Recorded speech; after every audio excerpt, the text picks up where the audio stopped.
নিউটনের গতিসূত্র অধ্যায় থেকে প্রিভিয়াস ইয়ারে আসা কোশ্চেনটিতে কি বলেছে দেখো, কোন সূত্রটির দ্বারা বলের সংজ্ঞা নির্ণয় করা যায়। তাহলে বলের সংজ্ঞার কথা বলেছে, এখানে চারটি অপশন দেওয়া আছে।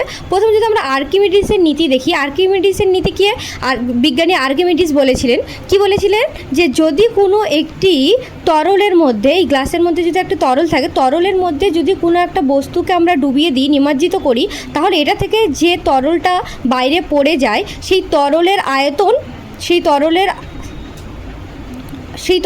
আয়তন আর এই বস্তুর আয়তন সমান হয়। তাহলে এখান থেকে আমরা বলের ধারণা পেলাম না, তার মানে এটা হবে না। তারপরে বলা আছে নিউটনের প্রথম গতিসূত্র।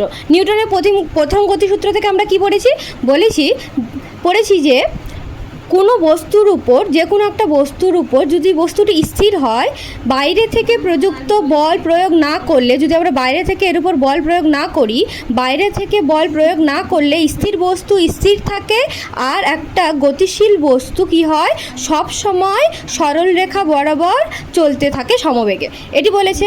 তাহলে এটা থেকে আমরা কি জানতে পারি, জাড্ডের ধারণা। নিউটনের প্রথম গতিসূত্র থেকে আমরা জাড্ডের ধারণা পাই। জাড্য মানে কি, স্থির বস্তু স্থির থাকা, সেটি হচ্ছে স্থিতিজাড্য, আর গতিশীল বস্তু সবসময় গতিশীল সরল রেখা বরাবর সমবেগে চলতে থাকে, এটি হচ্ছে গতিজাড্য। তাহলে নিউটনের প্রথম গতিসূত্র থেকে আমরা জাড্যের ধারণা পাই। এটি আমরা বলের সংজ্ঞা পাই না, এটিও হবে না।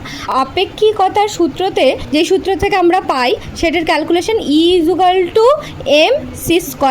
তাহলে এটির থেকেও আমরা বলের ধারণা পাই না, তাহলে এটিও হবে না। বলের সংজ্ঞা পাই না, এটি হবে না। আর নিউটনের দ্বিতীয় গতিসূত্র, তার নিউটনের দ্বিতীয় গতিসূত্রতে কি বলেছিল, নিউটনের দ্বিতীয় গতিসূত্রতে বলা ছিল যে কোনো বস্তুর ভরবেগের